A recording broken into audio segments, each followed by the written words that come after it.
to the flag of the United States of America and to the republic for which it stands, one nation, under God, indivisible, with liberty and justice for all. Thank you. Roll call, Rick Morgan. Here. Bob Freeman. Yep. And Frank Riley is here. I have a copy of the minutes from the Selectmen's workshop dated 29 August. Make a motion we approve them. Second. Any discussion? No. All in favor? Aye.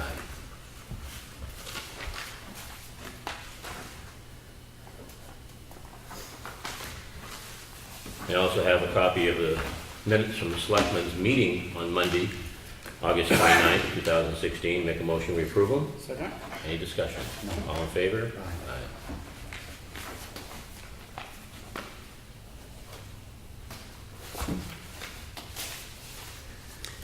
Last week being a holiday, we did come in and sign the vouchers for payroll and stuff so the treasurer could issue checks, but for the payroll week ending of 9/3/2016, I'll just give you the numbers. Gross wages and benefits, $142,335.53. The batch total for bills was $23,391.22.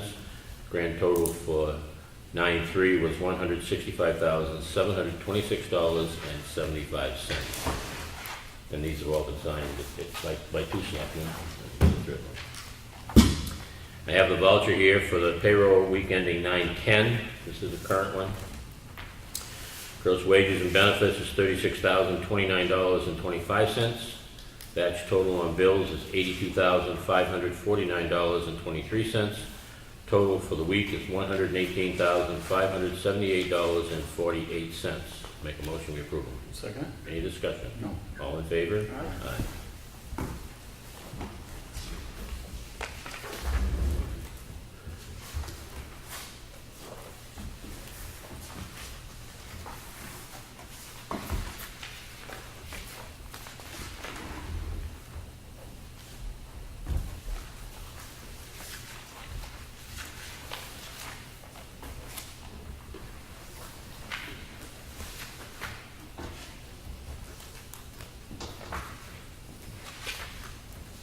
You can get them all, Bob. I have here a request for land use change, just to take approximately 2.3 acres out of current use. People are building a home on that 2.3 acres. Leaves 43.7 in the current use. Make a motion, we approve it. Second. Any discussion? No. All in favor? Aye. First page.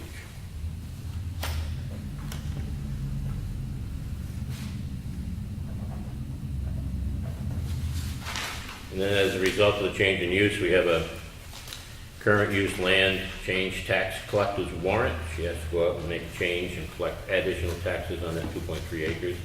Make a motion, we approve it. Second. Any discussion? All in favor? Aye.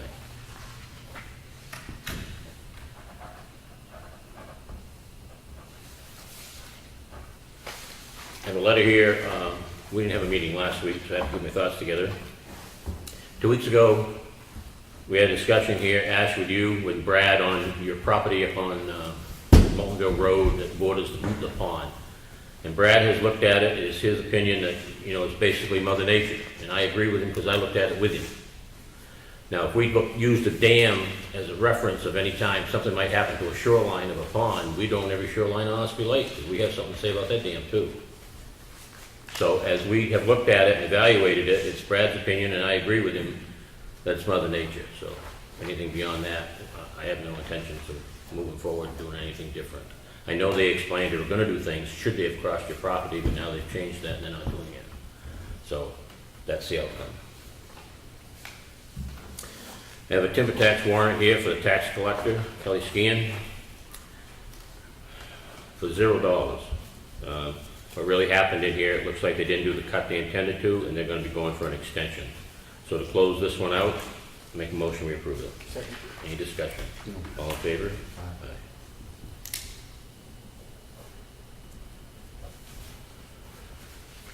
I have a purchase order from Public Works Director. He's not here this evening because he is attending the water sewer meeting up the street, trying to get a handle on that, because as everyone knows, we start picking that up next year. So he is attending that meeting. We have a purchase order here from Mitchie Corporation for some more blocks to finish the wall they're doing up there on Moltenville Road. Make a motion we approve it for $6,000. Second. Any discussion? No. All in favor? Aye.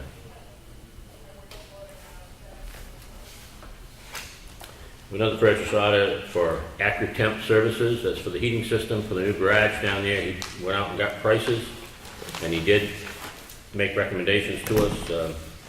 Temp came in at $18,895. Federal Piping came in at $31,150. And Thirsty Heating and Plumbing corresponded earlier regarding the date, and when I went for the quote, they failed to respond, so he didn't get one from them. So we voted to go with Temp for $18,895. Make a motion we approve the purchase order. Any discussion? No. All in favor? Aye. I think I gave you two. I did. Another purchase order here for Presby Steel for $1,176.48. It's for 3/8 plate. It's being used in the construction of the addition of the garage. Make a motion, we approve it. Second. Any discussion? No. All in favor? Aye. Did they give you a price on that one? $1178.48? Okay, sorry. Losing track of myself here. You go quick.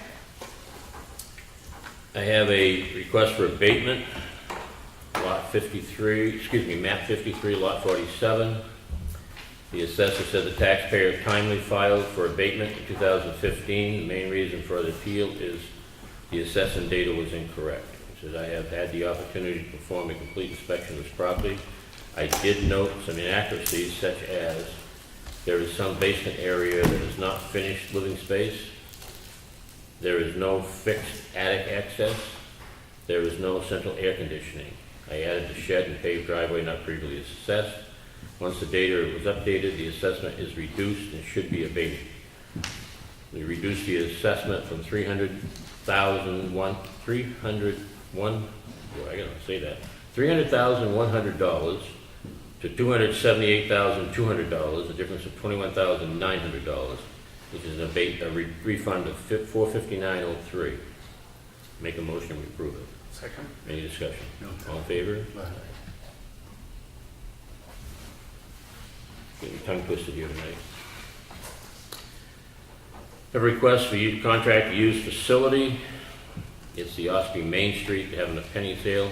They want to use it for September 23rd and 24th, 4 to 9. Make a motion, we approve it. Deposit has been paid and has been scheduled on the schedule. Second. Any discussion? No. All in favor? Aye.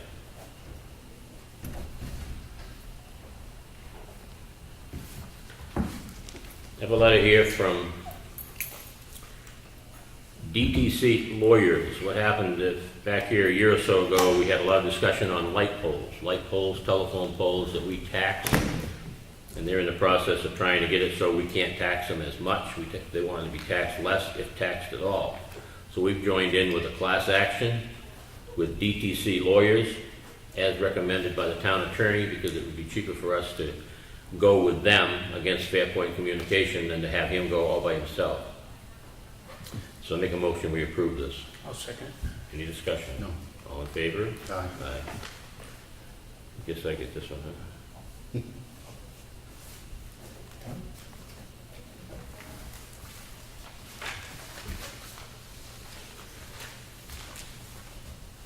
I have a request here for a sign adjustment. It's from JK Realty LLC, Center Ossipee.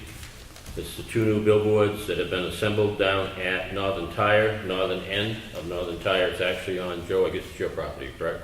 Yes, it is. You want to close them up, as I understand this. Correct. But the ordinance doesn't allow for that. Not the ordinance, the sign ordinance? instruction. Well, are you looking for me to rebut, to give you some information about it? The sign ordinance, as it has been interpreted many times, and it doesn't say about closing it up, but the size of the signs has been interpreted many different times throughout the years. It was interpreted different when I put the first one up. Afterwards, it got interpreted different, and it still continues to get interpreted. the reason I'm asking for this now, well, I should have done it earlier, but I've been busy, and every time I try to do it, something else comes up. So I had time, so I decided to come and ask for this. The reason I'm asking for it is because after you gave me the approval of the current signs, which was supposed to, through working with the selectmen, and was supposed to be closer to or an agreed size, but then after that, the selectmen allowed a 12 by 38 sign to go in, which is down in Ossipee Corner, right at the seafood, right by Route 16 Dairy Bar. It hasn't been allowed since I've been here. Yes, you voted in, actually. It was on an existing sign. No, this was a mounted sign, this is a new face. It was done December 1st, 2014. You're talking about the sign where they added the second wing, but it was an Correct. existing billboard there. There was an existing sign facing south. I thought it was facing north, but whichever. It was facing south. Yeah, but it was an And existing sign. Well, it was an existing face heading south. And then you allowed a new sign to be placed facing northbound. Not a new sign, It back to the person. Well, no, it's an addition to an existing sign.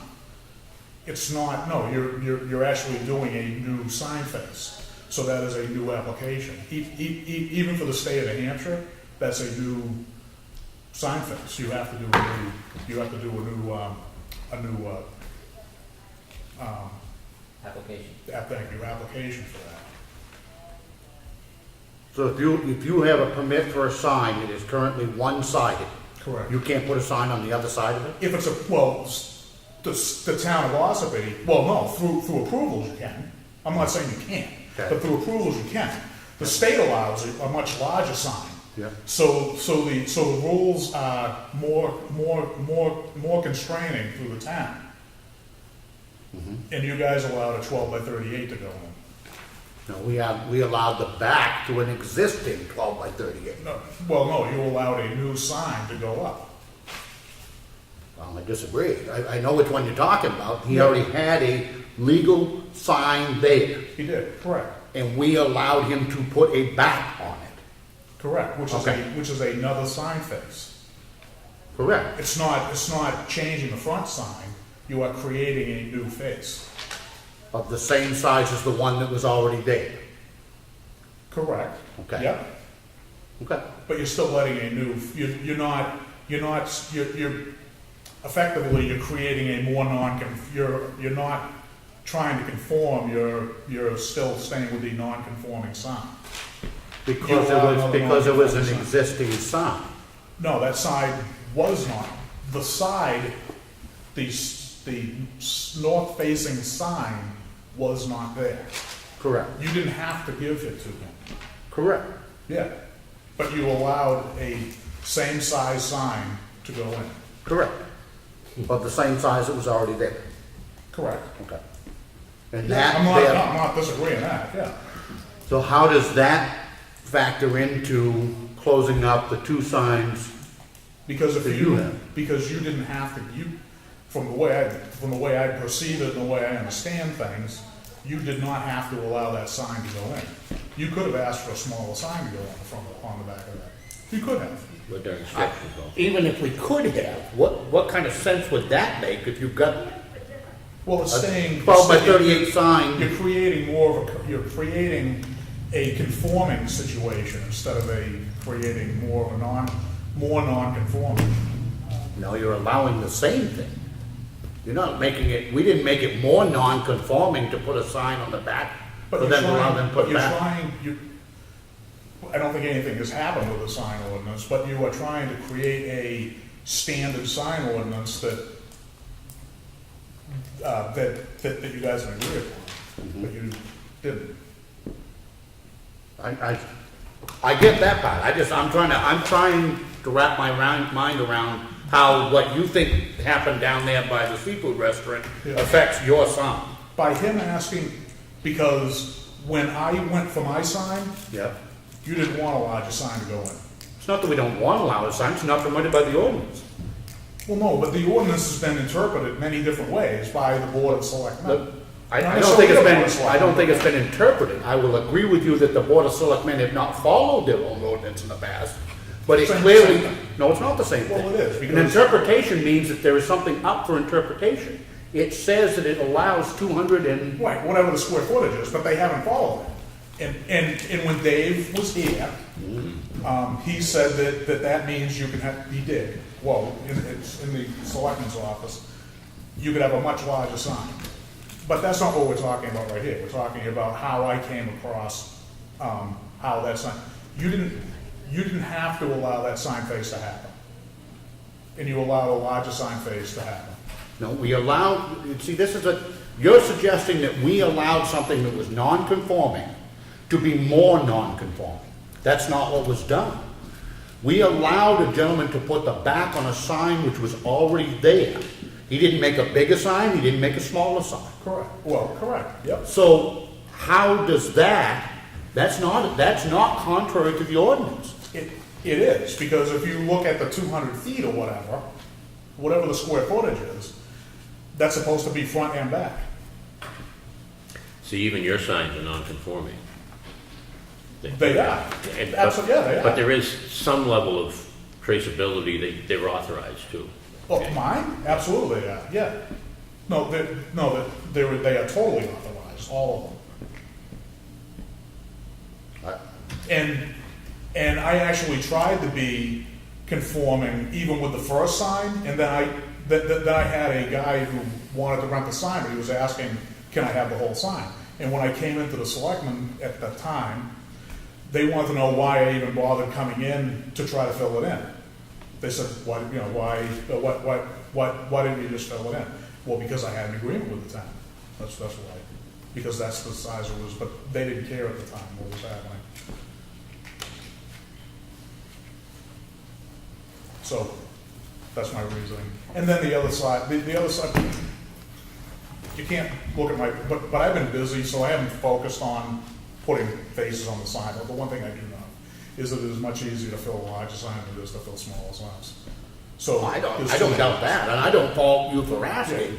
I think my frustration has been, and I share this with you, that the previous boards have not followed the ordinance. We Correct. know that. Absolutely. But then it becomes an issue of, okay, do I sit here and say, okay, because they haven't followed the ordinance, I'm not gonna follow it either? That doesn't make a heck of a lot of sense either.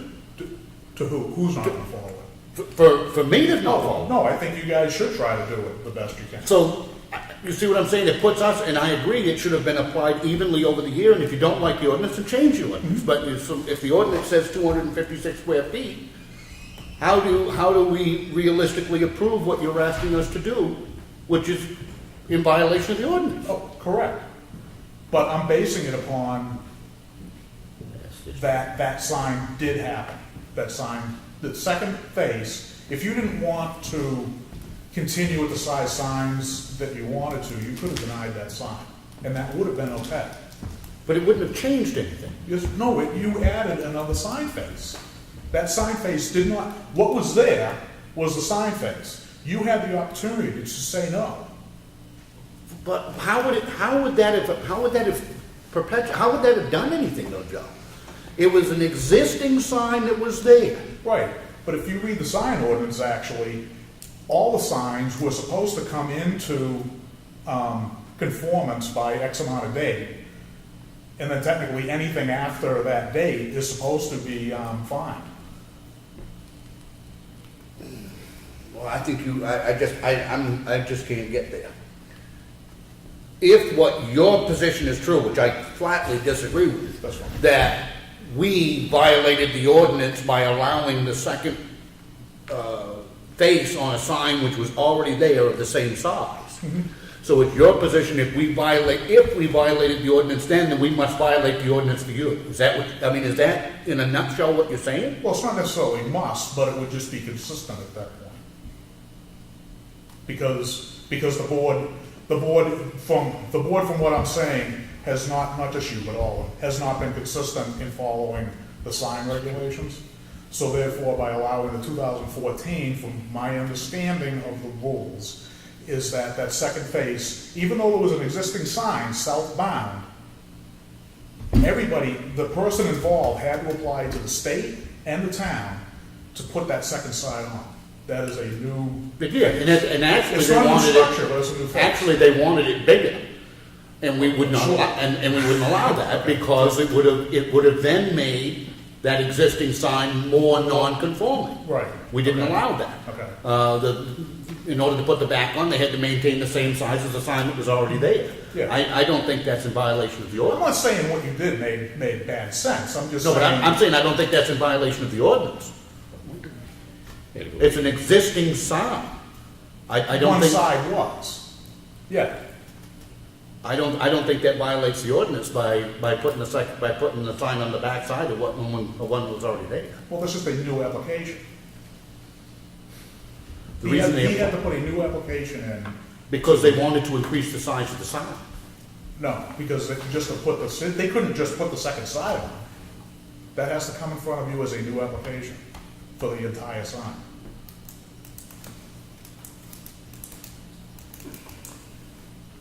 No, I don't. We know the sign ordinance needs a tremendous amount of work, right from page 1 to page last. And I agree. I'm really not And I saying no, and I know the selectmen have not done their due diligence over the years. But your zoning officer says that this does not meet the ordinance, it should therefore be denied. How do you walk around that? Now, the past zoning ordinance said the other one did meet the zoning ordinance, and therefore we No, approved it. no. The one that was approved, that he's speaking about, and I have a pretty good recollection of this, I mean, we can pull the application, but it was an existing sign that was larger than what the town would allow today, but it was an existing sign. They came in and wanted to increase the size of that sign and put the second side on. They were not allowed to increase the size of it because it would have then made it more non-conforming. Well, it doesn't change the size of the structure to be able to put a sign on the back as well as on the front, and they were allowed to do that. And I think that is consistent with the ordinance. But in this particular case, and I understand exactly why Joe wants to do what he's doing, and I'm not even suggesting that it isn't reasonable what he wants to do. But right now, it clearly is against our ordinance. I don't know how the previous boards went around their own ordinance, but that's neither here nor there.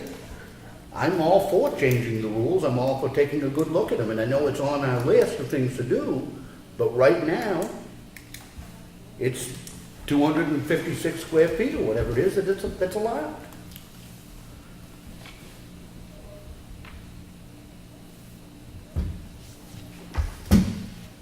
Yeah, the 256 feet, which is in the ordinance, and he's at 492, which was approved by the board. No, This was. no, they were approved, 492 would be the total. He was approved for two separate signs which do comply with the ordinance. They're separated. There you go. Divide 492 in half. They comply with the ordinance. No, those don't, actually. Because to comply with the ordinance is 4 by sheet. 4 by 8 sheets of plywood is what your You got 12 by 20. Yeah.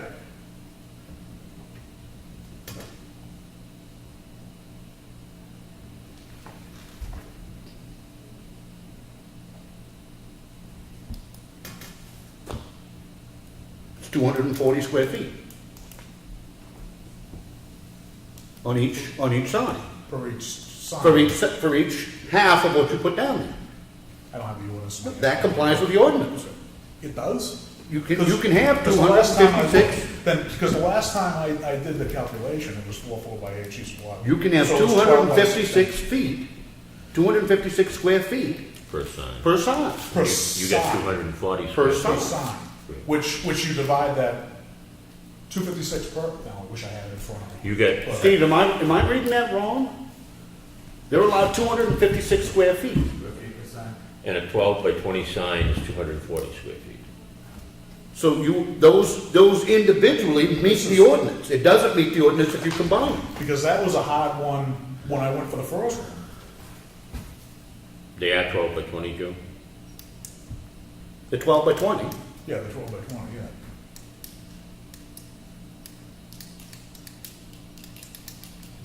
That's 240 square feet. Yeah. We'll grab the ordinance real quick. And right now, the ordinance is 256 square feet. Now you put me in the spot now, sorry. No, I should have come better prepared that way. Right now, your signs meet the ordinance square footage, and if you bring them together, they... Yeah, but technically, if I remember the ordinance correctly, it's just for a front and back sign facing, even if you're 256, I'm trying to talk myself out of signs. But I believe it's just for a front, because I have 4 faces that were allowed. But the sign I square think it only footage... has to do with the size of the structure. I don't think the fact that it has a second face on it should have anything to do with anything. I don't either. I mean, it's to limit the size of I mean, the whole idea of the sign ordinance is to, especially when it comes to billboards, is to limit the size and the scope and how many billboards we end up with. I totally agree. Yeah. I don't think that the fact that it has a second side on it, that's not detrimental. It's the 250 square feet, 56 square feet of structure.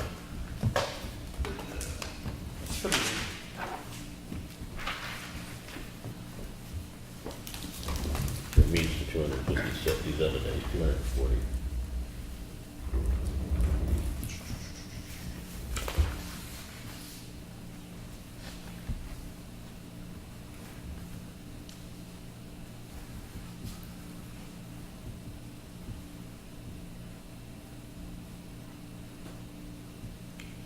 The signs are not to exceed 128 square feet in size per sign, or a total Yeah. more than 256 square feet if more than one sign is used for business. Okay, so it's much larger, actually, because it should be 128 per side, which the 128 equals 444. No, I don't think it means per sign. Per sign, not side. Not to exceed 128 square feet signs per sign. Well, a sign is a sign face. More than 156 feet. If more than one sign is used per business.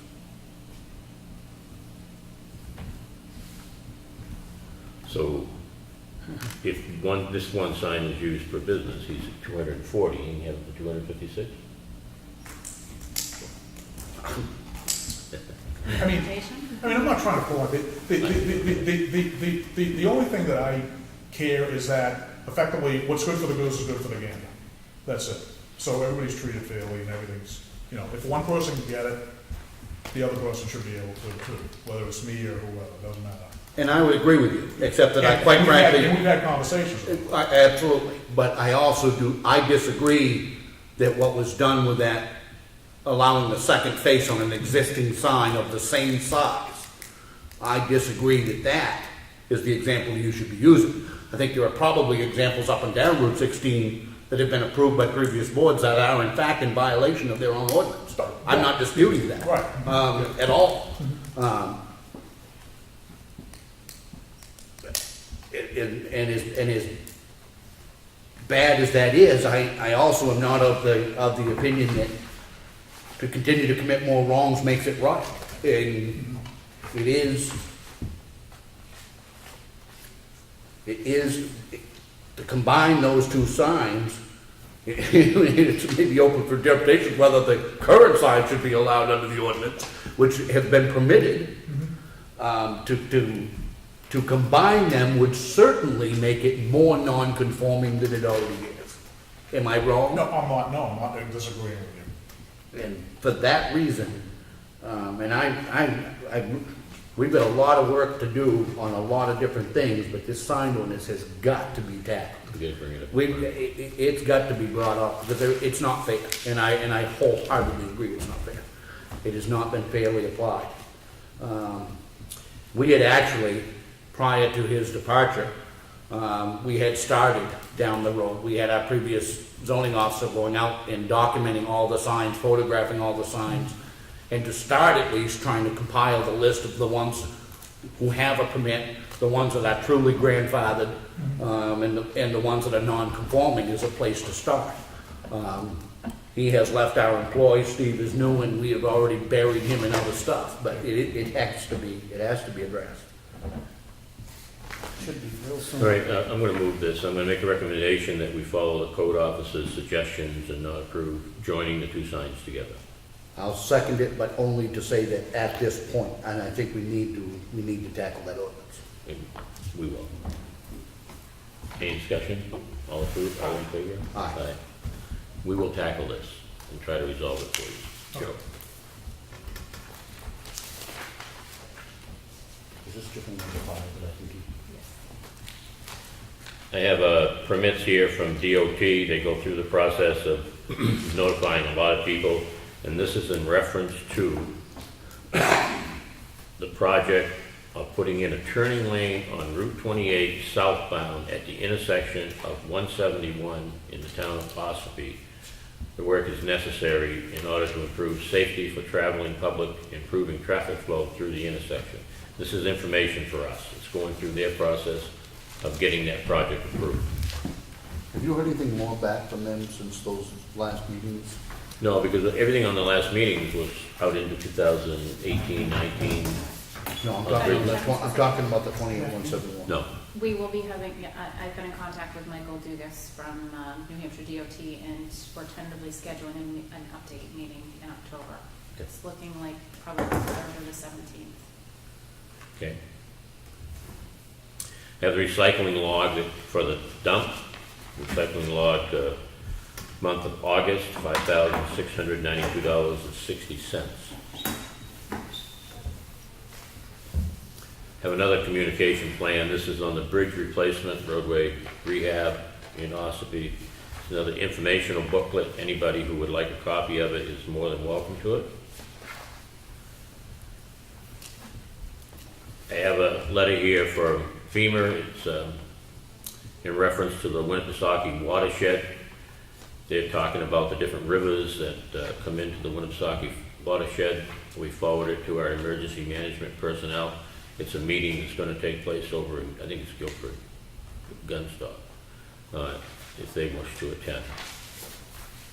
Update from Joe Kenny, who is our executive counselor. Anybody would like a copy of what's going on in the state, more than welcome to have it. There's a tremendous amount of information as the executive council approves everything that's spent through the governor's office.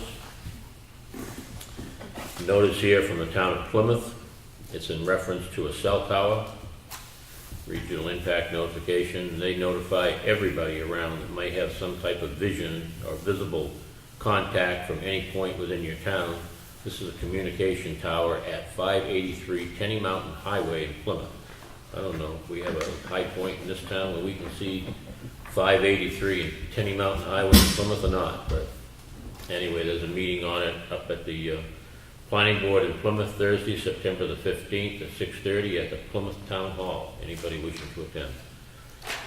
Then we have our normal update from our communication folks. Now Charter Communications, the old cable. Anybody like a copy of that, they're welcome to that too. Can I ask one question on that thing from GOT about the bridge project in West Ossipee? Certainly. I didn't get here for the informational meeting when they came and did their hearing, but do they plan on trying to use Newman Drew Road as a detour? No, they laid out in that hearing that they're going to use 153. No through Effingham. That's gonna be their, Alternative route. that's gonna be their published alternative route. Right. But they're not gonna close Route 16, Only for the weekend. but even on that weekend, they're gonna have a published detour, but they're not gonna close Route 16, are they? Yes, they are. They're gonna close it from Route 25 to Route 25? They're gonna close it, yeah. They're pulling the bridge right out and sliding the new bridge in. I get that part, but wouldn't it make a whole lot more sense to work with us on using Newman Drew Road? It probably would, but I didn't ask them the question. And it's probably gonna be not one weekend, it's probably gonna be 2 weekends, because it's gonna be 1 weekend for each bridge. Each bridge. But the route they laid out as an alternate route is 153. That's what was at the meeting. They said they utilize State highway. state highway as much as they can. Oh, and listen, and I agree with that, and I'm not, and I'm sure the residents on Newman Drew Road wouldn't necessarily be tickled with it turning into Route 16 for a weekend. But, that being said, you also got the consideration, if they're gonna physically close Route 16 from, Friday night. say, Route 25 to Route 25, that entire stretch, then that's gonna have quite an impact on a whole bunch of businesses that are in that. They're gonna close it for through traffic. I mean, you'll be able to get down to your businesses, but you have to turn around and go back. You can't pass through. I get that, but if you wanna run up to M&B, you're gonna have to go 153 to get there That's from this the end of route. town. That's the route they publish it. Okay. If I wanted to do it, I'd definitely go New and Drew, but No, but that's why I'm saying, if they are going to physically close Route 16, that's what I'm asking. they are. Then you're not gonna be able to get to Newman Road. Sure you could. Yeah, they're Other gonna, down than Pine Hill Road, come down Pine Hill Road. Level River, they're gonna put in a temporary bridge, Yeah, okay? okay. And then New and Drew takes care of the other two bridges. right, Okay. I'm lost. Pine Hill Road? I would think they'd come in and basically request to use New and Drew, that would be my opinion. But I mean, that's certainly, They by said a they- long, long shot, that's the shortest. I'm not disagreeing, but Detour. they basically don't wish to go on other than state roads for detour. And I'm happy with that. I hope it doesn't have too bad an impact on our businesses that are in between those points, is what I'm saying. I hope not too. Okay. Old business, Whittier Covered Bridge, we're still waiting to get moving on that. That's kind of sitting, waiting for engineering, then waiting for federal funds, so forth and so on.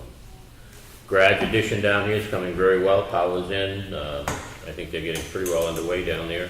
Brad's not here this evening because he is attending the water sewer meetings to keep track of that, because we're gonna be inheriting the water sewer. And he's trying to get up to speed on what's happening with that particular. I actually spoke to Brad too, that, and we can wait, if there's no great rush, but we ought to schedule an open house for the garage addition for people that have an opportunity to go in and see what their money's bought them. yeah. He was all supportive of that idea. It's now just a case of setting a time. But maybe we could get that set up and announce it next week or the week after. Ellen, you talked to Brad on that, because I don't know when they're gonna be ready. Right, the office is still, I think it's. Still quite a lot of Sheila work down there hasn't they're doing. completed, Yeah. so The heating maybe a system's few weeks. now gonna be put in. Yep. The missing street sign that's on here was Long Sands, that has been installed. As well as all the others. All the others All too, the yeah. others as well. Any other old business? No. Old business from you? New business from you? No. New business from you, and I don't either. All right. Public input. Greg, good evening. Good evening. In regards to zoning and zoning enforcement, Steve has taken over for Dave Senecal, and there were a couple items that I brought to his attention that he then verified that yes, there was in fact a violation with the particular property. And at that time, he was unable to reach that property owner. As far as I know, subsequently he has. At what point do the selectmen take their responsibility as the ones who have to enforce the zoning regulations? At what point do you guys step in to address the property owner and get compliance? Or if no compliance, shut whatever they're doing down? At the moment that Steve comes to us and says that he's been unable to mitigate it. That's why we hire him. He's here full-time, 40-odd hours a week, much more than we are. So at the point that he comes to us and says, listen, I've tried, I've done this, and then it's not worked, most times we send him to the town attorney to start issuing ceases and desist and whatever else is necessary at that point. I don't think that there's a definitive timeline so much as it is. It's always easier if we can get it settled without going to court. Correct. And my intent with the question is to make sure that, I guess, the public perceive that the regulations are being enforced. So when somebody's getting ready to do something, instead of going the route of we're going to beg for forgiveness and ask for permission, that we get rid of that so that he has fewer issues, hopefully, that he has to deal with, and he's dealing with things proactively instead of reactively. And there has been a bunch of exactly what you're describing. Yeah. The fact of the matter is, and it's something we met with Steve actually this afternoon, we do on a regular basis. He goes over with us issues that are pending and problems. that we're working on, there needs to be consistency. One of the other things we're looking at along that same line right now is on the fee schedule, on who needs a permit and when they need a permit. Right now, as for instance, there's simply an arbitrary $2,500 cap.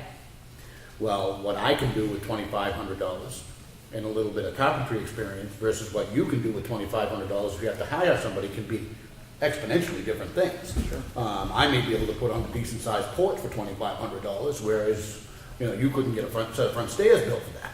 So we're talking about those very definitions, and what we're leaning towards, and have not decided yet, for instance, on the contractor side, is to require the contractors to pull a permit for everything, irregardless of what the dollar amount is. That has to be tempered with the ability for a homeowner to be able to maintain their own house without getting permission. Sure. Now, that's the old Yankee in me. I'll be damned if I want to come down here and ask somebody for permission to fix a leak in my roof. So we're trying to temper what is required of the contractors with allowing homeowners the latitude to do repairs on their homes without anybody else sticking their nose in it. So that's a work in progress. We met again this afternoon. We just Ellen pulled all of the building permit requirements and rates from the neighboring towns. Yep. And we're working. Yeah, I guess my biggest concern is that if we have areas that or properties that are not in compliance, and they can't claim that everything was done prior to zoning coming into place 25 years ago now, is that there is a process where ultimately the selectmen are charged with enforcing the zoning. So Steve to tease out what is and what isn't an issue, and then falling in your lap as to what we have to do and how we have to do it. And I'm glad to hear that there's discussion about trying to make sure that there's consistency, so there's the appearance of being even-handed and people are not being targeted. Well, not just the appearance. I want it to be even-handed. I mean, not just the appearance. The thing that he inherited a mess at the risk of Correct. a mess. It's one of the things, and then the sign ordinance discussion that we just had is along those same lines. What good is any ordinance if it's not going to be followed? And it has not been followed.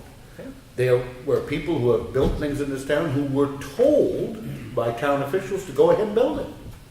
So, it's what Steve is doing now with all of the new stuff coming in is extremely consistent.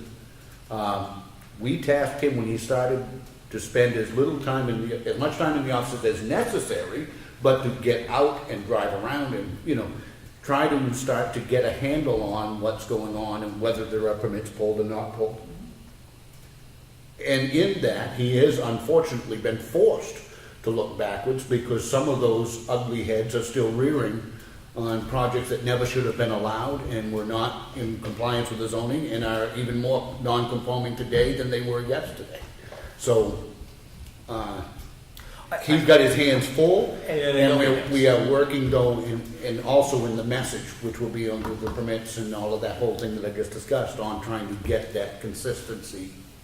I'm making sure he's going to get the full support that he needs to do his job, understanding that he finds the issues, brings them to your attention, and then unfortunately it stays in your lap to address. Well, it doesn't. Quite frankly, we hand it off quite quickly to the attorney. I mean, this isn't, a lot of this stuff doesn't involve a lot of decision-making on us other than to decide to enforce the ordinance.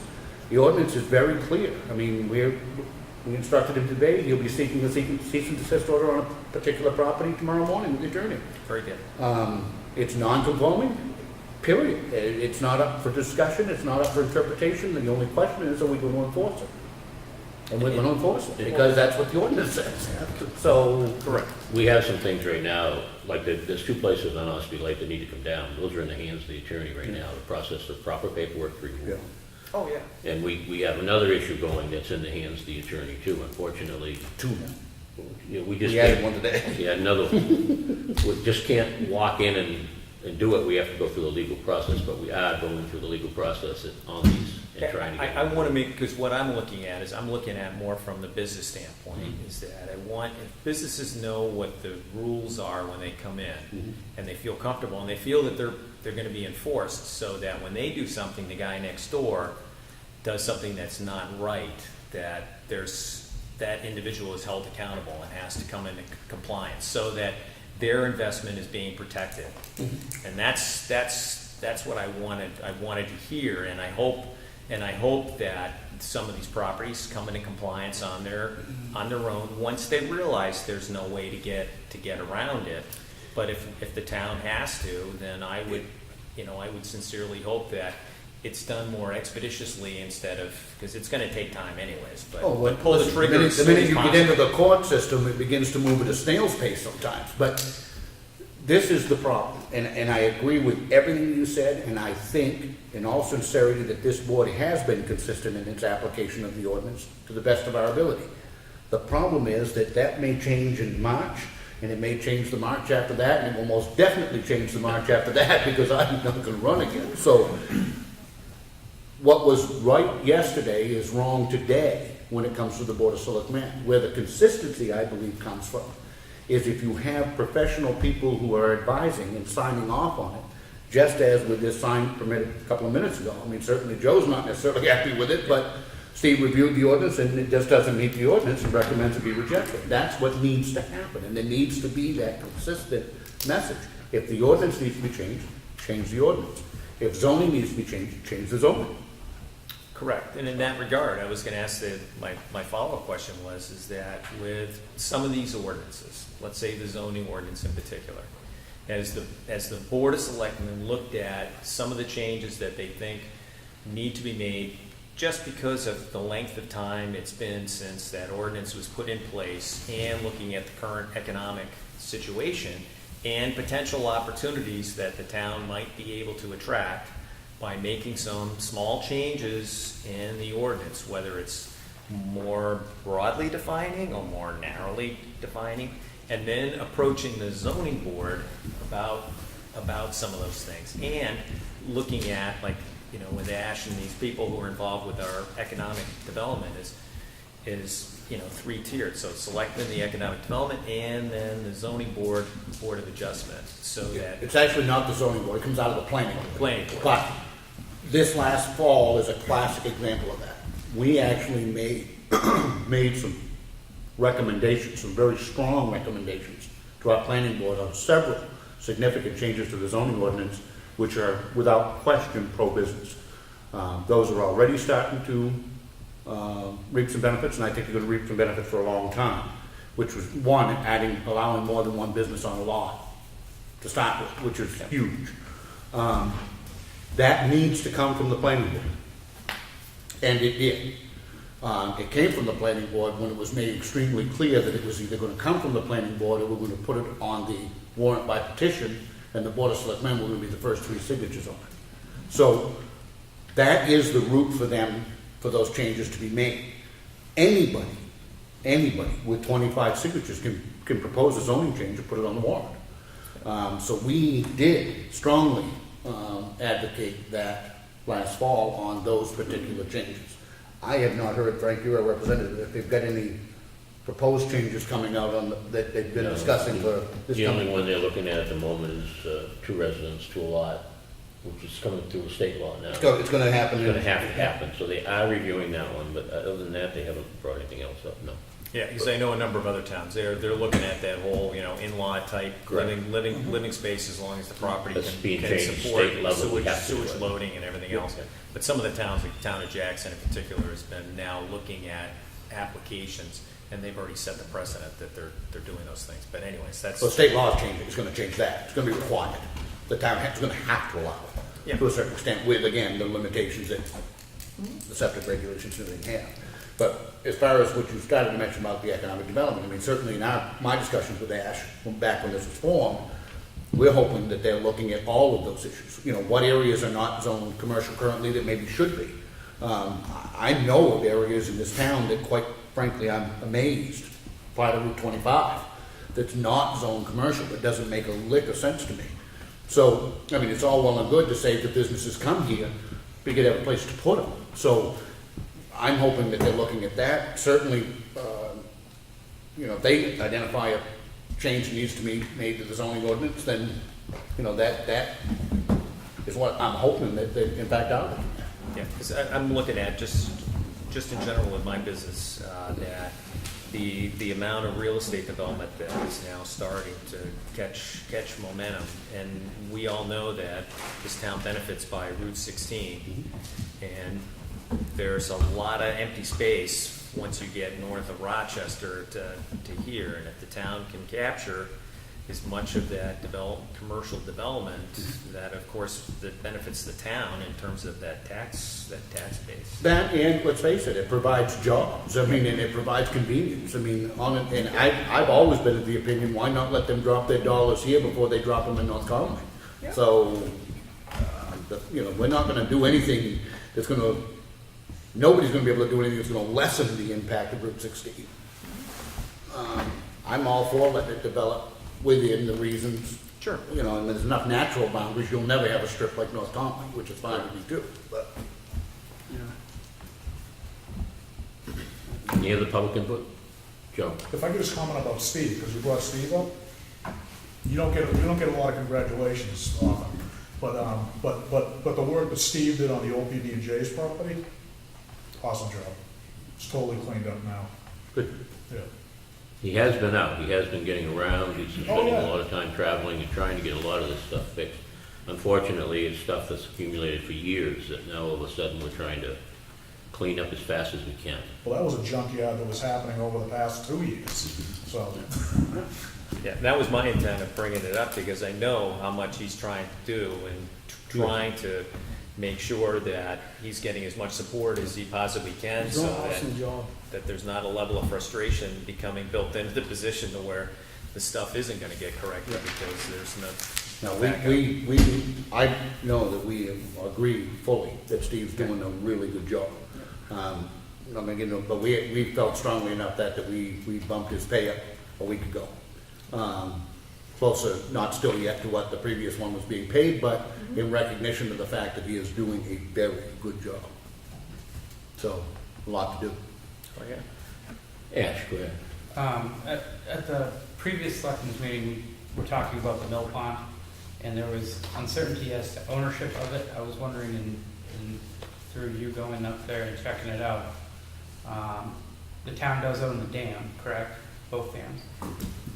I can't tell you if we have a deed to them or not. I believe we do. The water rights and the dam used to be owned by the Center Ossipee Fire Precinct.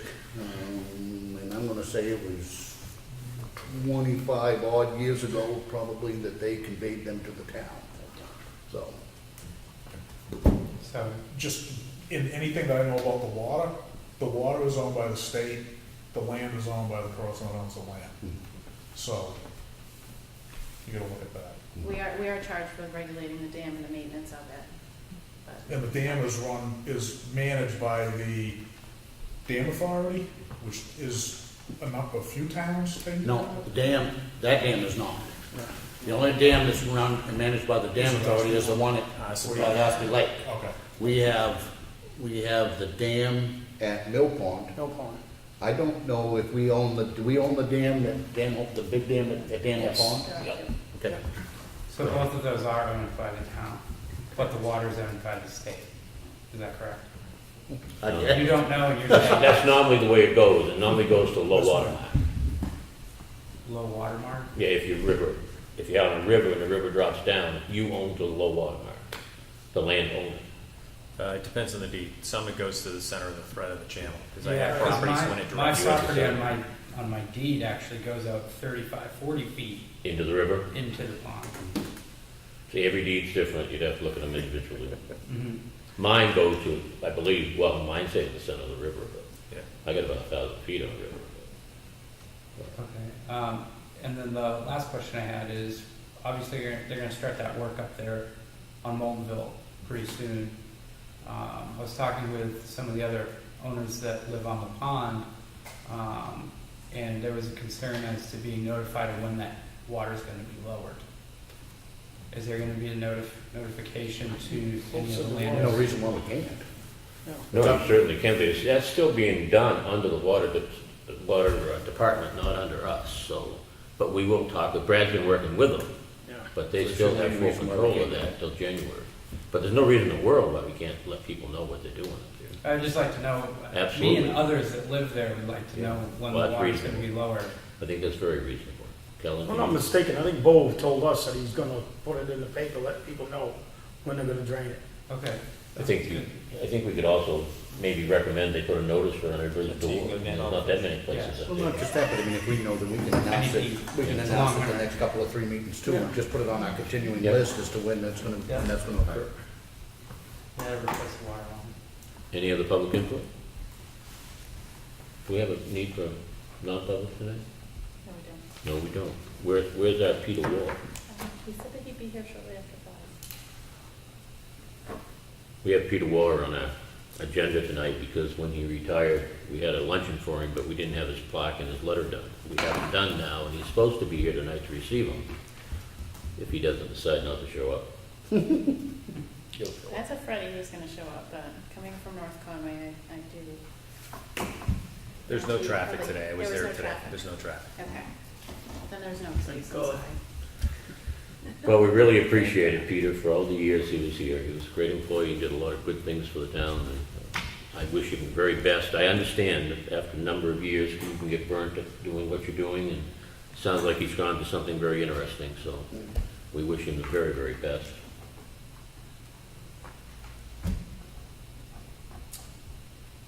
And on the replacement, we actually discussed that briefly, we are conducting interviews.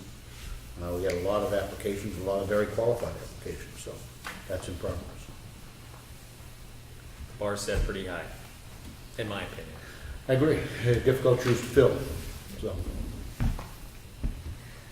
It's hard when someone's been here the length of time Peter has been, you know, things become automatic to him, and a new person has to. Well, that is not the work norm. in. It's not the norm. No, it's I mean, not. most times you'll find somebody in that position will stay 4 or 5 years, and then they'll go to a larger community and larger program, more employees. Peter moved here with lock, stock, and barrel with his entire family, and Been here? been here ever since. And that's a great thing for the program, but that's not the norm, and that's kind of what exacerbates, making it difficult to refill. And he did have that opportunity many times. Oh, of course he did. Yeah. Of course he did. He had, I mean, he won several awards, you know, statewide, so, yeah, I'm sure he had many opportunities. He's from a great family. His Yes, he father is. was one super guy too, Yeah. like his dad. His mother would Would absolutely. would have been cheering last night at the Red Sox, so. Did love the Red Sox. Rabid Red Sox fan. Want to adjourn this and then we do in between when he comes? Yeah. Recess, Yeah. I guess, yeah. Want to recess? Here he is. Aha, Thank you, Ed. aha. They're waiting for you, Peter.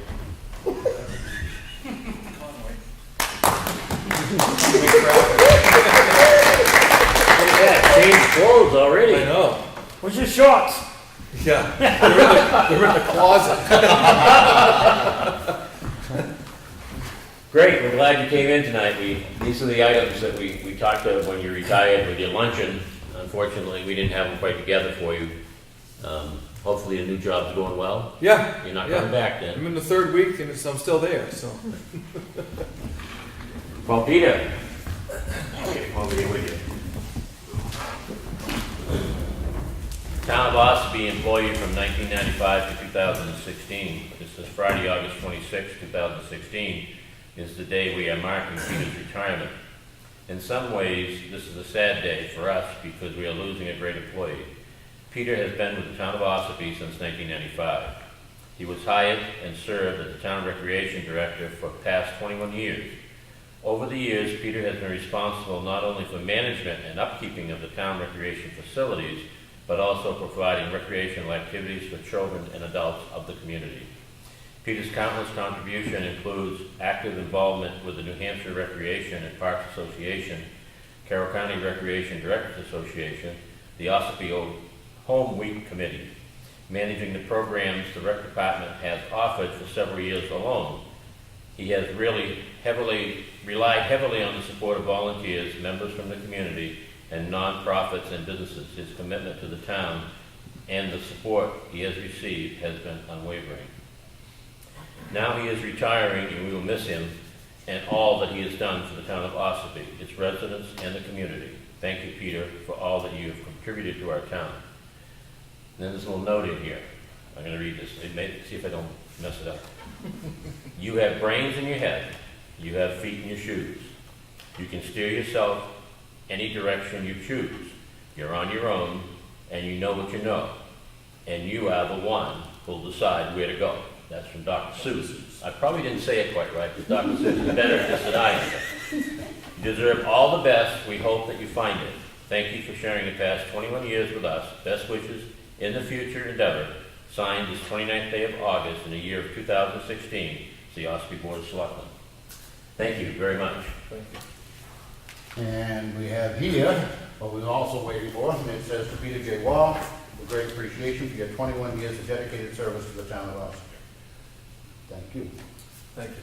Thank you. You're very welcome. Is the box for? You get the box.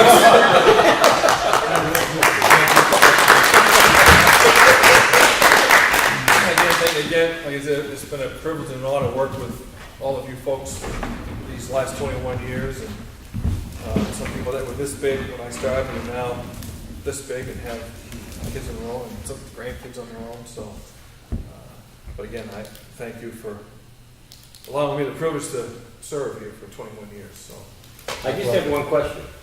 Did you have hair when you got here? I did. Not a whole lot, but I had. Yes.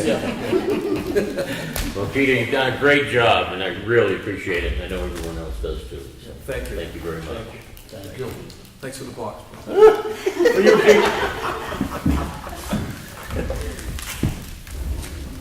With that, I make a motion, we adjourn. We do have a public meeting at 5:30 on the temporary outdoor event ordinance. Is that second? Second. All those in favor? Aye. Well, it's a switch over there. Oh, sweet.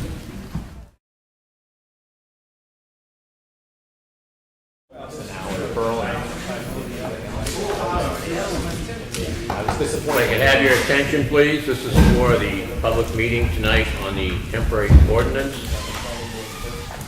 We discussed it back about a month ago. Had a lot of changes that have been made to it. I hope everybody's had a chance to read it. I'd like to keep the comments constructive if we can. Kelly's trying to set up for voting day tomorrow, so we'll do our best to not interfere with her. Everybody, I hope, has picked up a copy of the draft. It is still a draft. It is not signed into effect. And I'll open for any comments somebody might have. Greg. Greg Howard, West Ossipee. It's still contained in the draft, and it's under 1.02 limitations, and it's the line, for-profit concerns desiring to offer a special event on-site shall do so only in accordance with a site plan approved by the planning board. I thought as part of our discussion at the last hearing is if it's going to be only a one-time event, that they wouldn't have to go to the planning board. So is there really any need to even have that line in there?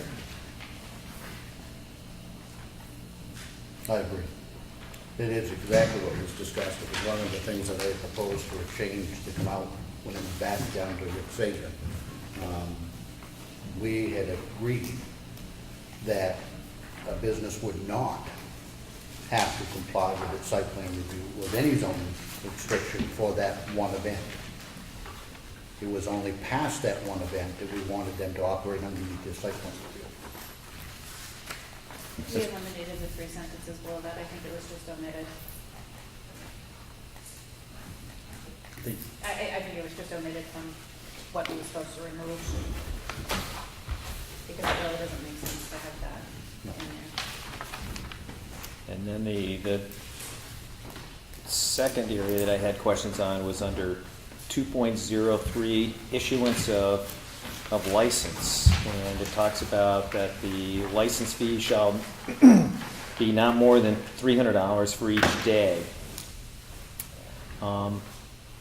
Any thought to some type of tiering? Some of these other towns, if you have an event that's going to be less than X number of people, it starts at $50. If it's over 100 people, it's $100. You know, I think that's the RSA. It is the RSA, we currently That's don't not- charge Yep. for the license. That's not our word. but I'm just thinking in terms of when somebody's getting ready to put together an application, that they have some idea of what their fees are going to be associated with getting their event approved. I think it would be in the interest of the town to have some type of tiering for what the fee structure should be instead of it that We it would currently be. do not charge anything, Yep. and I don't have any intention of it. This is required language by the statute that sets the provision to charge a fee. To me, the most important is the second half of that paragraph, when it talks about being able to recoup actual costs to the town. Yep. Now, if somebody came in and proposed an event which was going to cost the town money, i.e. in With details and detail things like that, officers or sure. otherwise, then obviously we don't want the taxpayers to pay for that. I don't particularly like the fact that it has any fee in it, but it is required by statute to have that language capped. Yep, but I think that there still could be a little line in there, and I'm going to refer Guilford. Guilford has it where it breaks it out as to how many people are expected for the event and all like that, as to what the fee structures are. And then they also have the whole thing about cost recovery in terms of, whether it's details or it's other types of security that are needed and everything else above and beyond. But in terms of for the application itself, individuals would know what their cost would be for the permit application up front. But they actually wouldn't unless they wouldn't until there was a recommendation of a need for instance, for a detail officer. I mean, 99% of the events that we have didn't even require a police presence. So Yep. they wouldn't necessarily know that at the application point anyway. But if you're proposing a small event, and this is hanging out there that the town could hit me for $300 for what I want to do for a small event, that let's If the look at it- permit is actually issued. So they wouldn't be bound. No, I understand, but still, when you're going through doing all the work and everything else, you're looking at all your costs. The difference between a $50 fee versus a $300 fee for a small event might be a big deal. Oh, I'm sure it would be a big deal. And that's where I was just offering a suggestion that Can we look at do it. something to the Tiering. effect that says the nominal fee from the town is no fee, but not to exceed? I don't know. Joe? Joe, if I could speak on the fee structure. The RSA speaks that you are not to charge more than $300 or $50 if it's an inside event. I really look at that as a guideline, not as, when I went and I tried to find other applications within New Hampshire, there aren't that many to go find online. And I forget the gentleman's name, sorry, but awful names. The fees are often structured based upon the attendance that is expected, so it's broken down that way. There's even a town in New Hampshire that charges $350 for the largest attendance, which is against the RSAs.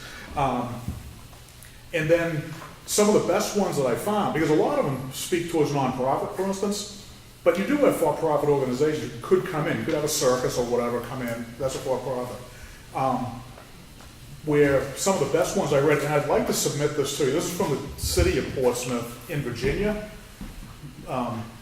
They have a great one to look at. It doesn't deal with fees exactly, but it's not militant like most of New Hampshire's read like they don't want you to be part of it. But this one, it actually reads, I'd like to submit it for you to look at and possibly use as a guideline. It actually invites people to come in and put on events. And it doesn't necessarily talk about whether you're for-profit or non-for-profit. They look at the event itself and how it's treated. What happens if we take the $300 figure, for example, and just something, the licensing fee shall not exceed the allowable charge in accordance with RSA umpty square? I think it's $300. But if if I can speak to that. Yeah. But it opens up the selectmen to, let's say somebody comes in and you charge $50 for this or whatever. If you come up with a pricing schedule, then that's what it is. We're trying hard not to have a charge for it, that's what we're trying hard. For the vast, I can't imagine, quite frankly, an event where you would want to charge somebody to do an event. Well, a lot of- Other than to recoup actual costs to the town. So, I mean, I would prefer to have any, we're not gonna charge a fee, but again, that's not what the statute says. Well, the statute doesn't say that the statute says you may charge up to $300. It doesn't say you need to charge anything. It says that the town has the right to recoup whatever money, and that should, in the state of New Hampshire, that's done by a bond. Maybe just- But it does require the person submitting the application to pay for any expenses that the town had to charge or come up with for any, I mean, it doesn't say cleaning, but I would assume it would be for any cleaning charges or any extra police duty that they had to do because of the event happening. Not because of the pre-planning, but anything, obviously, pre-planning, you would know what the costs are for any police or fire or EMS on duty or whatever. I'd like to see something that says we don't charge, I really do, I don't think we ought to be charging for it. Well, it actually, I mean, I realize it says that, but you can interpret it, it is written so you can charge, but it says if deemed necessary. That the event should be, the license shall become effective upon payment of the fee, if necessary, by the Board of Selectmen. The license fee shall not exceed more than $300 for each day. So the part that says if deemed necessary is certainly where you could put in, that in a general term, we have no intent to charge a fee, other than to be able to recoup the cost of the town. But I do get nervous because that is one area where the attorney said we really should not alter that language. Ash. Good evening. I think one thing that we want to be cautious of is ambiguity. You know, someone who's coming into this town wanting to do something is going to get the impression, you know, that you could charge up to that. I think just being careful of the ambiguity and not putting yourselves or future selectmen in harm's way and keeping that ambiguity to a minimum as best you can. What about just modifying the language so it's clear that there won't be a charge for the license fee, but you are responsible for all costs above and beyond that are incurred. You know, whether it's police details or it's, you know, other protective measures, having additional personnel to help with whatever. I agree, except that the statute language, and this is the second part of it, the board shall, pursuant to RSA 286, the board shall determine whether the fee for the license prescribed herein will, for each event licensed hereunder, be adequate to reimburse the town for the extra expense, protect the health, safety, et cetera, et cetera. They're married in the statute. It's not like there's two paragraphs in the statute where one says the town may charge up to $300, and then the second paragraph says that we can do what we need to do to recoup the cost. So, Yeah, but except for then when you read on further where it goes, when the license fee is found to be inadequate, then before issuance of the license, the applicant shall agree in writing to reimburse the town for the amount of such expenses in excess of the license fee and shall furnish a bond for payment of that. So you could still set the license fee at $0, but they have to sign off that they're going to be eligible for covering those costs, because you and I both know that the cost of a detail is going to be more than $300. well, it depends on how many hours it is, and But in the likelihood, if it's a larger event. I think it's going to be hard to really remove that if it's a statute. I know you don't like the wording, and Yeah. well, I keep coming back to the thing that it is in there, that the payment of the fee, if determined necessary. you know, at some point in time, and I know that the last meeting we had was made pretty clear that the audience didn't trust us, not this board, but didn't trust the Board of Selectmen very much at all. So But you've got to put some level of trust in the Board of Selectmen. And that's where I'm assuming that, you know, with the whole thing about you can recoup all these other costs is with Rick's statement that he would like to not have, you know, any fee. And then I think that somehow has to be conveyed so that there's some understanding, I guess, for somebody, you know, reading this that I think Ash brought up the point is it brings in some ambiguity as to, you know, how clear it is to what the costs are going to be associated from the license fee versus what the other additional costs, because somebody should be doing their homework as to what the other costs are going to be before they're doing an event anyways. We can see if we can change the language that to reflect just that the town does not normally charge, and then refer back to section 7.03 and 7.04, which is the exact language from the RSA's. And just say that they do have the ability to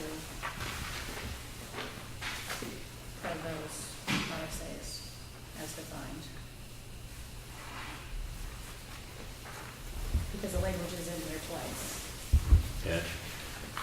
Just random question, is there a reason why you wouldn't want to charge a fee? Yeah, there's plenty of reason why I would. I'm not for or against, I'm just asking the question, just to balance the argument. First of all, the vast majority of the applications are nonprofit. Presumably, an organization that's doing some good in one way or another for the town. I think it would absolutely be ludicrous to turn around and charge it. Fair enough. On the commercial side, if it's a business, I mean, shouldn't have to tell you what your taxes are. For the town to turn around and charge $50 for any permit, I think is counterproductive. Sure. I actually, not to go too far afield, I mean, we mentioned earlier in the other meeting that we're discussing on the whole idea of building permits and the fees, et cetera, et cetera. The building permits are only used, and that's the mechanism by which we pick up taxable property. I personally think we ought to hand out business cards with a thank you letter that says, congratulations, because we're gonna turn around and charge you more money. But so in general, I would be completely against fees unless it was necessary to recoup actual cost to the taxpayer. Sure. I just wanted to hear your answer. I'm assuming that is the general consensus of the board. For purely educational reasons, I couldn't agree with you more. Good. Any other comments?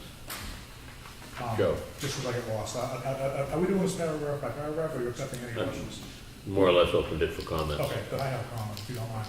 The one thing that I do absolutely think that the board should definitely look at and adopt for any outdoor event is that the town should have a general liability policy from the people doing the event.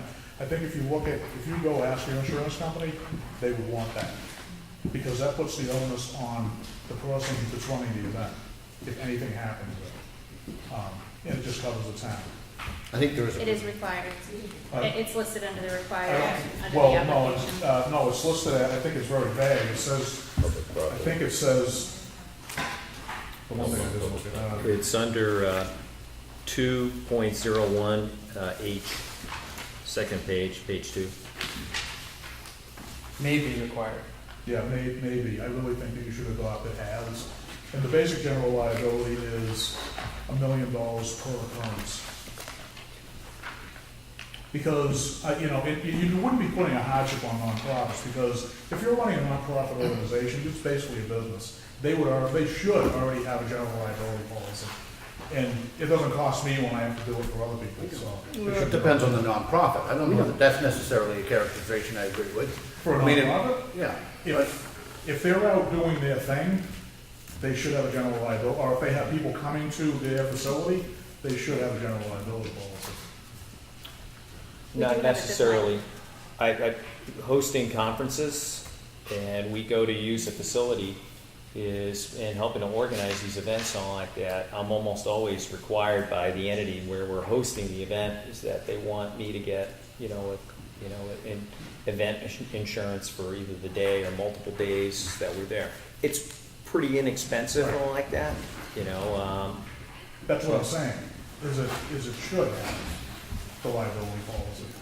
It is defined on the actual application as 1 million per claim, 2 million general aggregate, and I believe that came from our insurance provider, but it's not in the ordinance. But it's not in the- It's not Right, important. so it's, Yeah. it's probably something that we should just verify with our current insurance company and. Because it's an event provider, I mean, that, a lot of places don't ask for it, but a lot of places do. And it's just it's a phone call and email to your insurance carrier, and then they'll either send you the hard copy or they'll just email whatever they ask for with the correct, you also have to have the correct verbiage as asking for the additional insured on it. I think in follow-up to that, I think a question would be, if, like, for example, the fireworks, that's put on not by the town, that's put on by a nonprofit. What insurance is in place and who is liable, God forbid something happens with something like that? In the case of the fireworks, we do require that they provide insurance for the town of Ossipee as an additionally named insured for that event. Okay. And I think we'd be crazy not to, don't get me wrong. I'm not completely where I agree that, you know, under the ordinance, I mean, if it were a small nonprofit group, first of all, a nonprofit does not have to be a 501c3, you know, closely It doesn't defined. have to be charitable. It has to be charitable. So if you have, for instance, a painting class or the flower club or one of them that are clearly a not-for-profit organization, I don't know that it necessarily, again, you need to understand it's on public property. You as a taxpayer, we pay a great deal of money to have a multi-million-dollar liability umbrella. Is it, in that scenario, I don't know that it necessarily is a great thing to look at those small that are nonprofits and make them get insurance. Well, no, but I don't think well, for us, we could agree to disagree on if a nonprofit should have insurance. It is a business even though it's a nonprofit. Yeah. But with that said, because you're allowing people to come onto town land, you may want to ask me, I know it's the municipal insurance or whatever it's called. I know it has a broad reach, but you are inviting the possibility for a liability situation when allowing a non-town organization to be on that land to hold an event.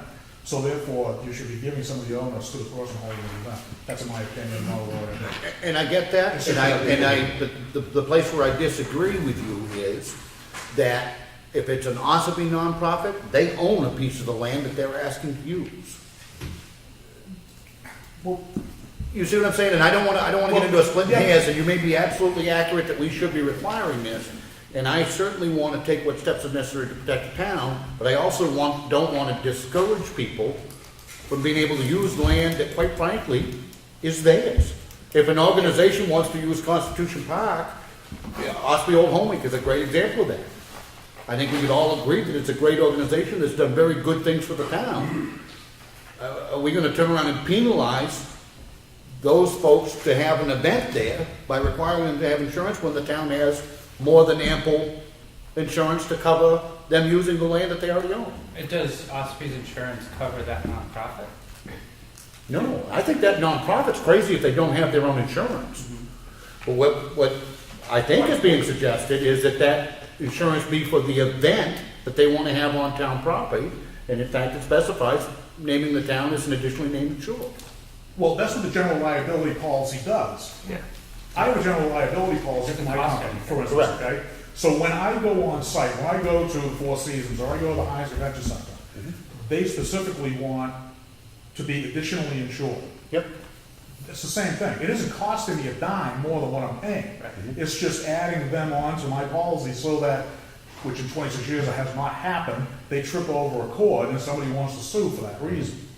You know, even if I'm following the full OSHA standards and making that cord non-movable, Yep. anybody can still sue. And I get that. And listen, we're in a litigious society. I mean, So I get that. that just takes the onus away from the town. I really think that you should just ask other insurance companies, or just ask somebody else, or just get a couple of opinions about that whole thing. Because it's just, what the, I mean, as you just said, the society right now is in that way, and I don't see it changing anytime We'll soon. go back to our own insurance company and get their opinion, So, because they're the ones that are, Correct. They're the ones covering it. our own insurance company. They're- We'll I go think to that our would be insurance great. I company think, and get their yeah, opinion. they're the ones you I should can, ask. I can guarantee their answer will be, sure, we would love more Well, insurance wouldn't they? on it. I mean, I don't think we need to go that far. I mean, it's, anytime that we do a tasting out at a beer festival or anything like that, it's a quick phone call to my insurance agent saying, I need to name these folks on our insurance. Yeah. Send them certificate, it's over, it's done. There's no charge above and beyond anything that we currently pay. And I'd be hard pressed to think that most nonprofits do carry a level of insurance. I think that depends on your nonprofit. I really do. I think most well-established, larger nonprofits absolutely do. And that would be a very simple thing. I'm members of two very small nonprofits, Yep. and they're very much insured. Yeah, I mean, that's a business, and It's a business, even though they hold events. I mean, the Ossipee, you know, sorry, am I killing you? The, like you wouldn't, I do work for the North Conway Humane Society. That's a relatively small organization. It's part of the Humane Society as a whole. Huh? It's part of the Humane Society as a whole, isn't it? No, it's not. No? It was for a short period of time, Okay. now it's back to them again. Yeah. They are fully covered, and they want my insurance all the time. I would- So, just to add to that, not beat the dead horse that's already dead, but Main Street, very small nonprofit, they have a building, I would assume, do they pay an insurance policy on that, or just because the town owns it, do they pay the insurance on that building? We own We pay it. it. It's our building. So they rent it, but a good question would be whether or not they carry an insurance policy, because if it's a Main Street program that they're putting on and someone gets hurt, that's a cause for concern. Okay, any other comments? Yeah. Yeah, so going back to that ambiguity thing,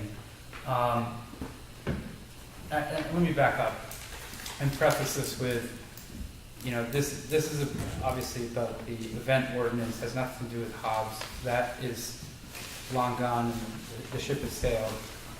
Looking at this currently as we're sitting here, this is, to me, something we're planning that will be put into effect in the coming weeks, that will affect not now, but far beyond your board and into the future. So I want you to know where I'm coming from as I explain these. It's not coming from an offensive, it's coming from let's try to figure this out so it works best for the greater good. The question I would have reading this, if I wanted to set up an event, would be where it says primarily nonprofits. Primarily is, again, ambiguous. It kind of makes you wonder what that means. Are you asking nonprofits that are non-charitable? Are you saying that they would have to apply? Or what part of this is the other side of the for-profit entities? When do they determine whether they can come in or not? I know we kind of touched on that first. I thought it simply says that a for-profit is allowed to have one event per year. Where? No, it actually says I that haven't it's just seen one that. event per year for anybody applying, Yeah, an applicant, there's no distinction. And that was my second. which I was gonna, yeah.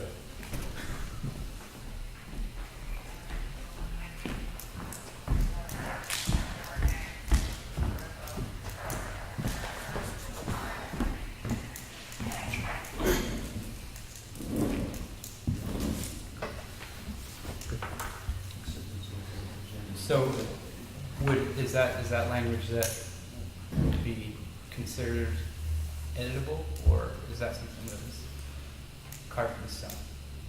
What, one event? Would we want to clarify that? One event? Well, the primarily nonprofit entities, and then, yeah, you're allowed to have one event. If you're a business and gonna have more than one event, the intent is to get site plan review. Right. But if, okay, so primarily probably should be taken out of that paragraph, right? Not from my point of view, but maybe from yours, so. Well, it's talking about setting standards, and Yeah. since there's not like, we don't have a set of standards for nonprofit, and then we have standards for profits, we're, basically, this document is talking about standards for whoever wants to put on an event. That's why I'm just thinking that Ash is noting that verbiage of primarily nonprofit, if you just had it, rather, this ordinance is designed to provide a set of standards for entities to offer entertainment and/or fundraising activities on a limited basis. And then you talk about for-profit concerns, desiring, then that following sentence we'd already talked about striking. So basically, the document is talking about setting standards for anybody that wants to offer, a temporary event. Rick, why make any distinction at all? Or should just everybody follow the same set of rules? Actually, the reverse is almost true as well. Benny, you weren't here the last time when we looked at some of the other ordinances. They made no provision whatsoever for a nonprofit entity to have a temporary event. It was only for nonprofits. I actually argued and eventually swayed the majority of the board that I believe that the businesses ought to be allowed to have an event. The idea being that there are businesses who may want to try something that's a little out of the box, that's outside of what their current site plan review allows. I don't want to trample on that. I want the businesses to be able to try that event, and if it's something they want to continue, then go through the planning board and have the site plan review and get it permitted on a more continuing basis. So I think there has to be a delineation in the sense that, again, the idea of a temporary event ordinance isn't to be able to conduct for-profit business on a regular basis under the guise of a temporary ordinance. It's designed primarily for nonprofits because primarily that's the only people applying for it. Literally, as far as actual businesses, 2 or 3 a year, maybe, historically, that have actually applied to hold something under the temporary event This ordinance. is one event, right? This is one event application. Correct. So why even bother making a difference? Just, if they meet everything in the application, and it's like you said, they might want to try something once to see how it goes. Why not let them follow the same rules? And then if it does do what they want it to do, then they have to change the venue or something, or the planning board or whatever, if it's something that really works and, can provide an income for them, and then, hands down. See, I think it works the way it is.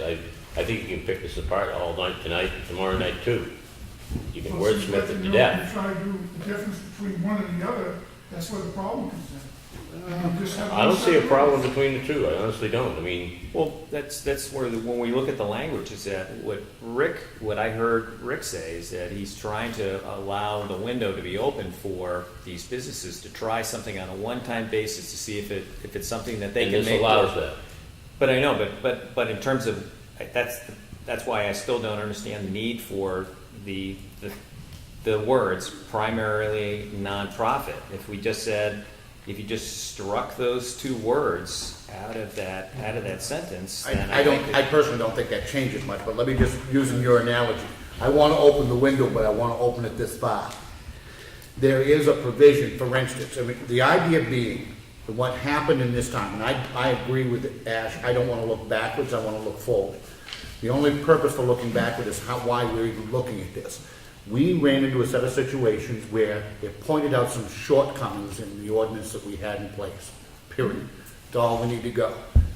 To me, this does 3 things that the current ordinance, the one that's already on the books, didn't have. It more closely defines what is a temporary event. It does make, for the first time, the delineation between for-profit and not-for-profit where I submit that that is necessary is again, in one of the words, some of the words that are in there now, is we want them to conform with the town zoning ordinance and the site plan review. Before, there was no provision for that in the current ordinance. And the last thing that it does, that it didn't do before, is it allows the Board of Selectmen to consider arguments and objections by neighbors, which was not provided for in the old ordinance, in the one that's currently here. Those, in a nutshell, are the only changes other than statutory language. For instance, that $300 one that we all agree is no good is a statutory change that has occurred since the original ordinance went in back in 1990, whatever it was. Those are the, in a nutshell, are the changes that were proposed. I argue, and I believe, that a business ought to be able to have one event a year under this ordinance. And if they want to go past that, then do it through site plan review. While it says in here that organizations in general are limited to one a year, it also gives plenty of provision to have a second and third and fourth license for nonprofit. I mean, again, if it were, I mean, pick your nonprofit. If it was a bike-a-thon for St. Jude's, I don't have any problem with them doing more than one a year, and I don't believe that any Board of Selectmen would or should. So there are provisions to offer multiple licenses, yet in the ordinance it now pretty specifically limits the business to one, and then pushes them to site plan review if they want to do more than one. Correct, and that's why with you making that statement, and we had Mr. Gillette at that last hearing pointing out when it was appropriate that things would then go, if they want to go for multiple events, that you then go through the site plan review process. So for the businesses and for everybody, basically you get your dry run to see if it's viable and whether or not you can pull it off properly without any issues. I don't care if you're nonprofit or you're profit, because that's what the selectmen have the ability to do with no matter who it is. If it's not properly run, you won't issue any additional permits.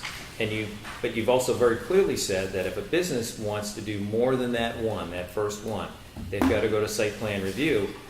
I still don't understand the need for those two words, primarily nonprofit, because it's already clear if a for-profit entity wants more than one, they want to do these on a continuing basis, they're going to have to go in front of the planning board and go through the site plan review process.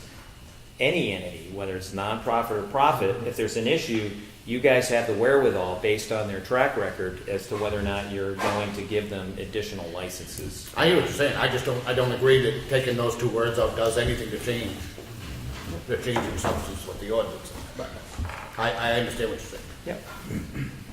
Joe? If I could suggest, because you're just working on the two for this section, for this note, on the primarily nonprofit, what I'd like you to do, so you get a different look at the same type of language, but look at it differently than what because you're ultimately too familiar with this. Go read the North Conway one, and it's worded differently, but it means the same. They start talking about for-profits, where they say that this is mostly, I'm paraphrasing, mostly that they're only going to allow nonprofits, but then the next sentence down says that they may allow for-profit organizations. I mean, it really shouldn't be, it doesn't matter. But the one point, so if I could move to the next section that I'd like to ask a question to hit on, is that it's not just for-profits that you're limiting to one license to, and it's to an applicant will be allowed one license per calendar year. That's nonprofit or for-profit. Correct. Doesn't matter. But the selectmen may issue additional licenses. No, it says will be allowed. One And, license. hold on. It's in there that they may add additional licenses. Let me find where it is. Page one, first page 102, halfway down. The second. Yeah, and then that next sentence, it talks about, however, the Yeah. selectmen may, for good cause and minimal or no disturbance to the event's neighborhood, grant additional licenses and extend the duration of each license. And again, some factors to be considered. But in Portsmouth, New Hampshire, for instance, There is an organization that is like an offshoot of their Parks and Recreation that holds events there. They hold multiple events during the summer. But they have, from what I've read, they need to sign up each time in order to get that special event through. So that's more than one. I mean, you are gonna have you may have certain circumstances where you may have more than 1 year. Oh, I think so. I'd be. But right now, this doesn't say it. This doesn't allow you. Yes, it does. For nonprofit. They may.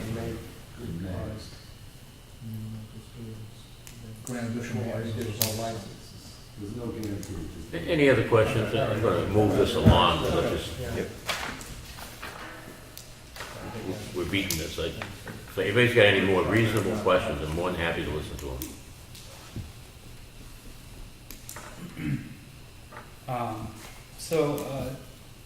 Section Go ahead. 2.01 application requirements.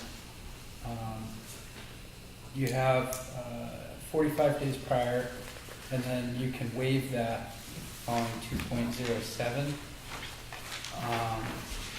Upon written request by applicant and after due deliberations, the board of selectmen will waive the 45-day time period for the application set forth in section 2.01.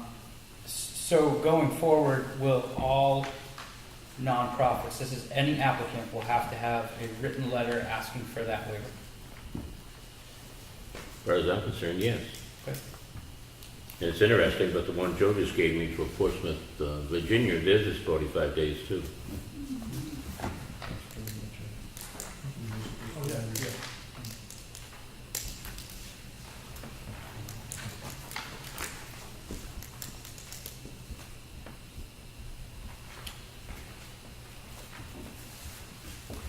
And then the competing interests, 1.03, acknowledge the desire of an applicant to hold a special event, yada, yada, yada.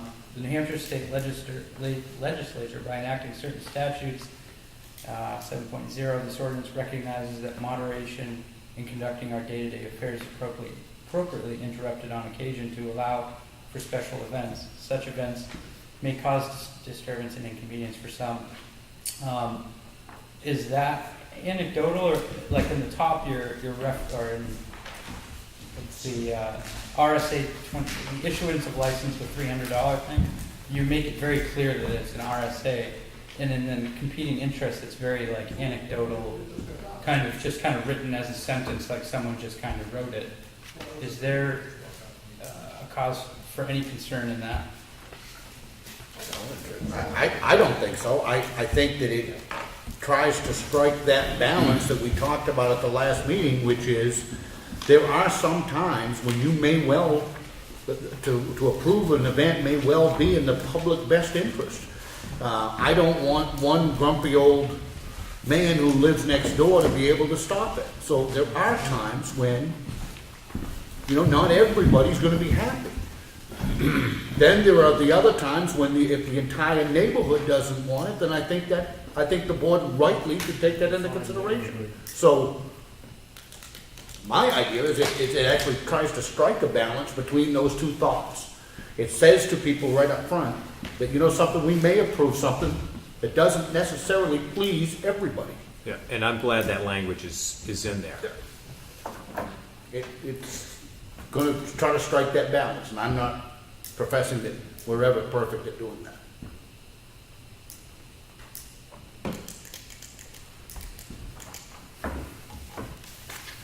Any other questions?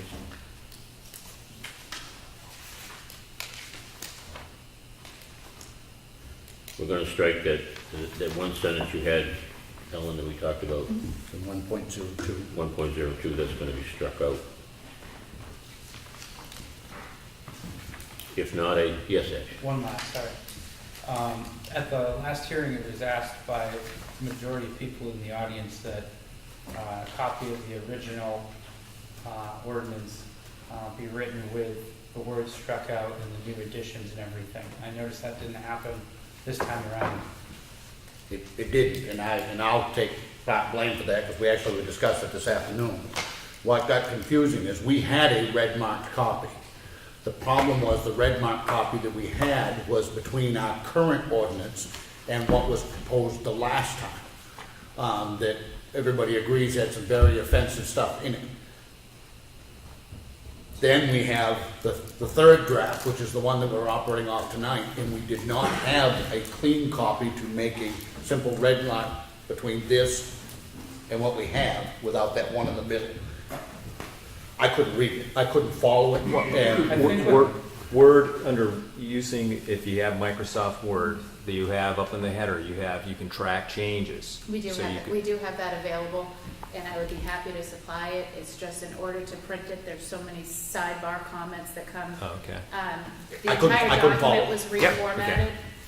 So now we've got the definitions of the rear that was never there before, and that definition might have been embedded in one of the sections, and it's been pulled out now pulled. So I would be happy to forward it to you electronically, and then you can read the sidebar comments, but it's too much to put in print format.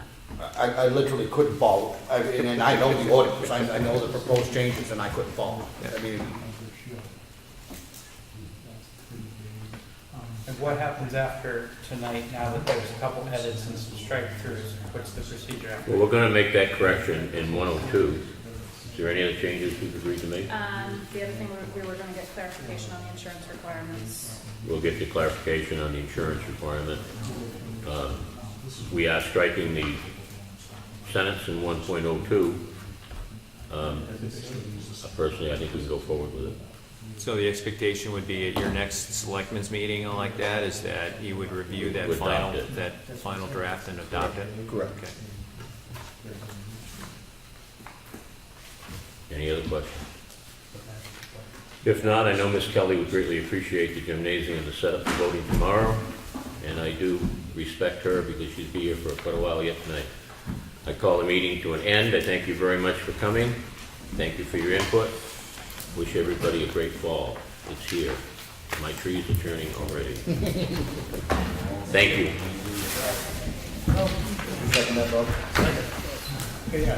What else did I do? Second.